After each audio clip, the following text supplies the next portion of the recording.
Good evening, lords and ladies of the illustrious Town Council, and good evening, Your Royal Majesty, Your Highness, the King and Town Administrator.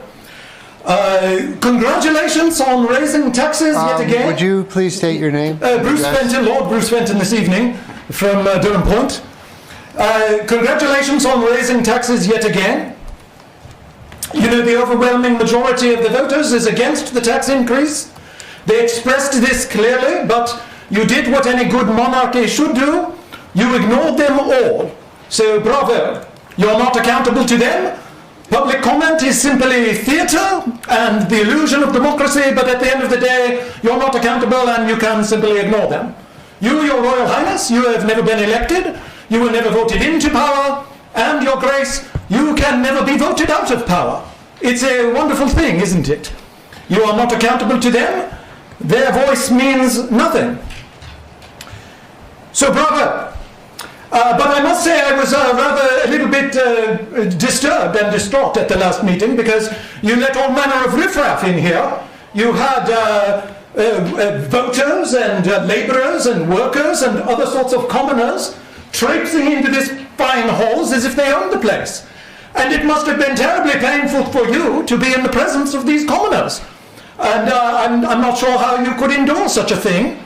You had to listen to these sob stories of these people talking about their taxes. Oh, boo-hoo, my taxes are up $40,000. Or boo-hoo, 50% increase, I have children.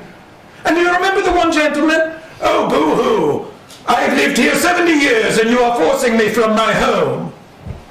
Well, cry us a river. I don't know how we can make it any more clear to the commoners.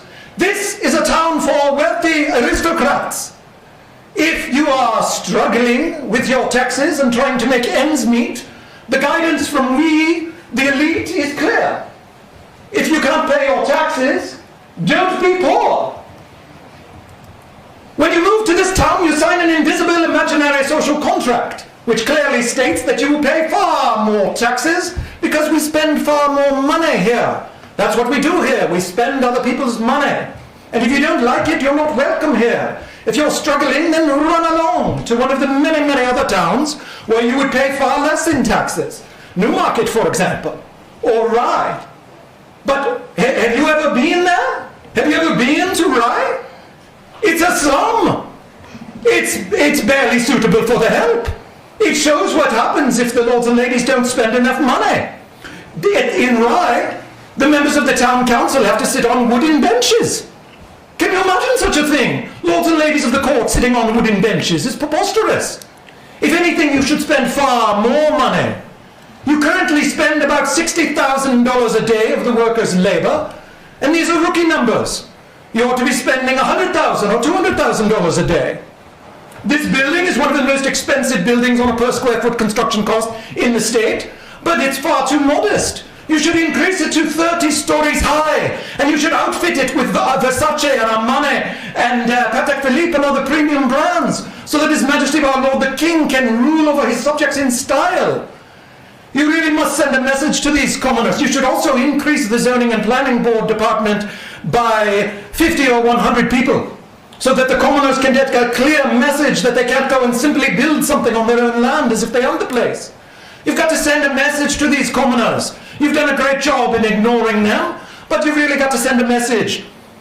The role of the commoners is to be tax milk cows. Their job is to work and toil and labour in their dreary jobs and give their money to you. And your role is to spend their money and spend it with wild abandon on behalf of His Majesty the King. That is the natural order of things, and that is as it should be in any good monarchy. So please, continue doing exactly what you are doing, continue to ignore these filthy commoners, and continue to spend their money with wild abandon. With that, lords and ladies and Your Majesty the King, I take my leave. Good evening. Thank you very much.